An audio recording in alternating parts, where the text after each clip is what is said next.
오늘 우리에게 주시는 하나님 말씀 함께 봅니다. 오늘 우리에게 주시는 하나님 말씀은 출애굽기 22장 10절부터 17절입니다. 그러면 다 함께 읽습니다.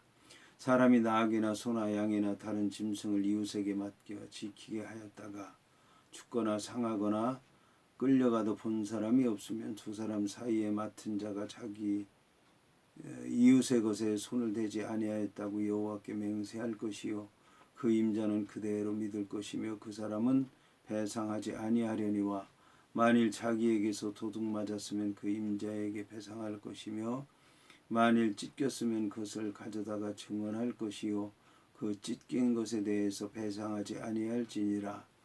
만일 이웃에게 빌려온 것이 그 임자가 함께 있지 아니할 때에 상하거나 죽으면 반드시 배상하려니와 그 임자가 그것과 함께 있었으면 배상하지 아니할지니라. 만일 새낸 것이면 새로 족하니라. 사람이 약혼하지 아니한 처녀를 꾀어 동침하였으면 납폐금을 주고 아내를 삼을 것이요 만일 처녀의 아버지가 딸을 그에게 주기를 거절하면 그는 처녀에게 납폐금으로 돈을 낼지니라. 아멘. 오늘 말씀의 제목은 맡긴 것입니다. 그러면 본문의 말씀을 통해 함께 은혜 나누도록 하겠습니다. 오늘 말씀은 사람이 나귀나 소나 양이나 다른 짐승을 이웃에게 맡겨 지키게 하였다가 죽거나 상하거나 끌려가도 본 사람이 없으면 두 사람 사이에 맡은 자가 이웃의 것에 손을 대지 아니하였다고 여호와께 맹세할 것이요 그 임자는 그대로 믿을 것이며 그 사람은 배상하지 아니하리라 하는 말씀으로 시작을 합니다. 오늘은 이제 이 짐승을 맡기고 맡은 것에 관한 그런 말씀인데, 짐승을 맡겼는데 그 짐승을 잃어버린 것에 관해서 어떻게 판단해야 되느냐에 관해서 말씀한 말씀입니다. 여기서 이제 그 짐승을 맡은 사람이 자기가 맡은 짐승을 잃어버렸는데 죽거나 상하거나 끌려가도 본 사람이 아무도 없다는 것입니다. 물론 이제 이 맡긴 사람도 보지를 못했고 또 맡은 사람도 보지 못했다는 것을 얘기하는 것입니다. 이것은 이제 아무도 보지 못했다라는 이제 그런 말씀인 것인데, 자, 두 사람 사이에서 이럴 경우에는 맡은 자가 이웃의 것에 손을 대지 아니하였다고 여호와께 맹세해야 된다라는 것입니다. 그러면 그럴 경우에 그 임자는 그대로 믿어야 되고 그 사람은 배상하지 않아도 된다고 얘기를 하고 있습니다. 이럴 경우에는 이제 하나님 앞에서 맹세를 해야 되는 것인데, 이것은 하나님께서 모든 것을 다 아시고 모든 것을 심판하시고 거기에 따라서 이제 벌을 내릴 것이다라고 하는 그런 믿음이 거기에 있는 것입니다. 따라서 만일 이 맡은 사람이 거짓말을 한다면 여호와 하나님께서 그 거짓말에 대해서 심판을 내리시고 심판의 결과로 벌을 내리게 될 것이라고 하는 그런 이제 믿음이 여기에 깔려 있는 것입니다. 맡긴 사람은 참으로 안타깝고 답답하고 손해난 것 때문에 속이 상하겠지만, 그러나 이 맡은 사람이 그거에 대해서 알지 못하고 또 맡긴 사람도 모르고 아무도 알지 못한다면 결국 이제 여호와 하나님만이 알 수 있는데, 여호와 하나님 앞에 맹세하고 자기가 그것에 대해서 모른다고 얘기하게 되면 죄가 없게 되는 것이고, 그러면 배상하지 않아도 된다라고 이제 얘기를 하고 있는 것입니다. 자, 이런 경우는 이제 사람이 죽었을 경우에도 마찬가지입니다. 사람이 죽었을 경우에도 고의적으로 사람을 죽이게 되면 처벌을 받지만, 고의적으로 죽이지 않았을 경우에는 도피성에 가서 그 생명이 유지가 되게 되고 또 그렇게 해서 그 생명을 유지하게 되는 것을 볼 수가 있습니다. 그 다음에 나오는 말씀이 만일 자기에게서 도둑 맞았으면 그 임자에게 배상하라고 말씀하고 있습니다. 자기에게서 도둑 맞았다는 얘기는 짐승을 맡은 사람이 그거를 이제 잃어버렸다라고 하는 것을 얘기하는 것입니다. 도둑 맞았다. 그것에 대해서 도둑 맞은 것에 대해서 알고 있다는 것을 얘기하는 것입니다.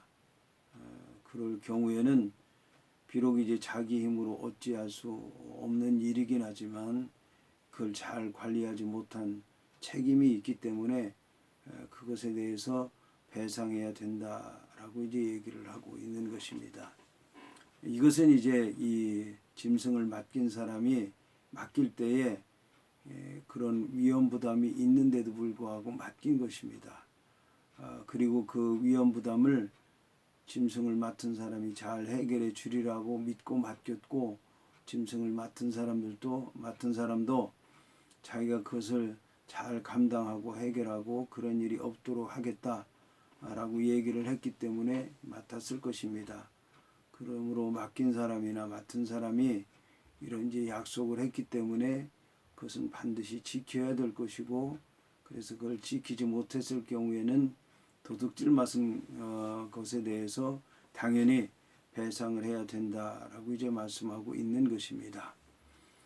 자, 그리고 이제 찢겼을 경우에는 이거는 이제 그 찢긴 것에 대해서 증언할 것이요, 그 찢긴 것에 대해서 배상하지 않아도 된다고 얘기를 하고 있습니다. 이런 경우에 찢긴 것은 어쩔 수가 없는 것입니다. 찢겼다라고 하는 것은 보통 이제 짐승이 물어갔다고 하는 이제 그런 것을 얘기하는 것인데, 짐승이 물어가는 것을 보고 그 짐승을 찾기 위해서 짐승을 맡은 사람이 최대한 노력을 다했음에도 불구하고 그것을 막지 못한 그것에 대해서 책임이 없다라고 하는 것을 얘기하는 것입니다. 그래서 그건 잃어버린 것으로 어쩔 수가 없는 것이고, 이것으로 이제 더 이상 배상하지 않고 또 맡긴 사람은 그 손해를 감수해야 된다라는 것을 이제 얘기하는 것입니다. 그리고 만일 이웃에게 빌려온 것이 그 임자가 함께 있지 아니할 때에는 상하거나 죽으면 반드시 배상해야 된다라는 것입니다. 빌려온 것은 반드시 되돌려 줘야 되기 때문에 그 빌려온 사람이 그것이 어떻게 해서 죽었든지 상하든지 잃어버렸든지 간에 반드시 이유가 없이 배상해야 된다라고 이제 얘기를 하고 있습니다. 자, 그러나 그 임자가 그것과 함께 있었으면 배상하지 않아도 된 것이다라고 얘기를 하고 있습니다. 그것과 함께 있었는데도 불구하고 잃어버렸을 경우에는 그것을 지키기 위해서 최선을 다했는데도 불구하고 잃어버렸다는 것을 얘기하는 것입니다. 이럴 경우 배상하지 않아도 된다는 얘기는 세를 준 사람이 세를 줄 때에 물건만 주는 것이 아니라 물건을 어떻게 쓸 것인가, 그거에 대한 이용료라든지 세금이라든지 이자라든지 이런 것을 다 받고 주었기 때문에 그것은 이제 세를 준 사람이 감수해야 되는 것이지 세를 낸 사람이 그것까지 책임질 이유는 없다고 얘기하는 것입니다. 이어서 이제 약혼에 관한 말씀인데, 약혼하지 아니한 처녀를 어떤 사람이 꾀어서 동침하였으면 납폐금을 주고 아내로 삼으라고 얘기를 하고 있습니다. 결혼하지 않은 사람과 동침하게 되면, 여자와 동침하게 되면 그는 이제 간음죄에 해당하는 것입니다.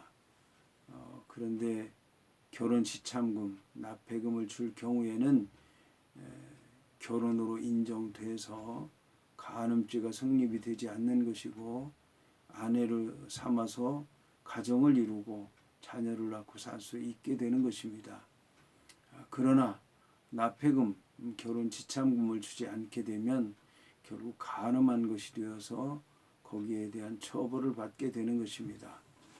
그런데 이럴 경우를 할지라도 그 처녀의 아버지가 내 딸을 아내로 주지 않겠다, 그렇게 얘기할 경우에는 그 결혼하지 않은 처녀와 동참한 그 사람은 납폐금, 결혼 지참금에 해당하는 그 돈을 그 처녀의 부모에게 주어야 된다라고 하는 것입니다.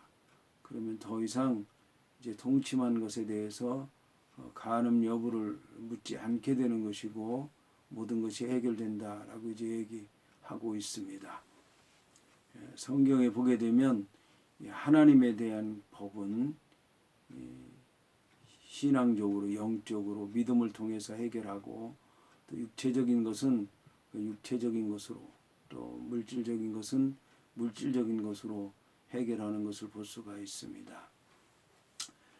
오늘날 이 죄에 대해서 많이 또 혼동을 하고 있는데 하나님의 말씀을 통해서 한번 정리해 보면 어떨까라는 그런 생각을 해 보게 됩니다. 사실 이 법이라고 하는 것, 로마 법이라든지 또 바벨론 법이라든지 또 지금까지 왔던 많은 법, 그리스 법이라든지 이런 훌륭한 법들이 많이 존재했었는데 놀라운 것은 그 이후로 유럽이라고 하는 나라가 개화가 되고 아메리카가 개척이 되고 그 다음에 아시아라고 하는 나라가 이제 새롭게 눈을 뜨면서 이런 모든 법을 개정하고 새롭게 하고 바꾸는데 성경이 모체가 되고 있다라고 하는 것입니다. 성경이 기준이 되고 있는데 물론 성경만큼 될 수는 없는 것입니다. 그것은 성경이 하나님께서 만드신 법이기 때문에 성경만큼 그렇게 수준 높은 법을 만들지 못하지만 성경이 모체가 돼서 성경을 닮으려고 하고 있고 성경의 정신을 따르려고 하고 있다고 하는 것은 참으로 바람직한 현상이라고 할 수가 있습니다. 그런데 우리는 하나님의 백성이기 때문에 하나님의 말씀대로 살 수 있도록 그렇게 말씀 안에 서야 되겠고 뒤에 인도함을 받아야 되겠고 이를 통해서 하나님의 뜻을 이루어야 될 줄로 믿습니다.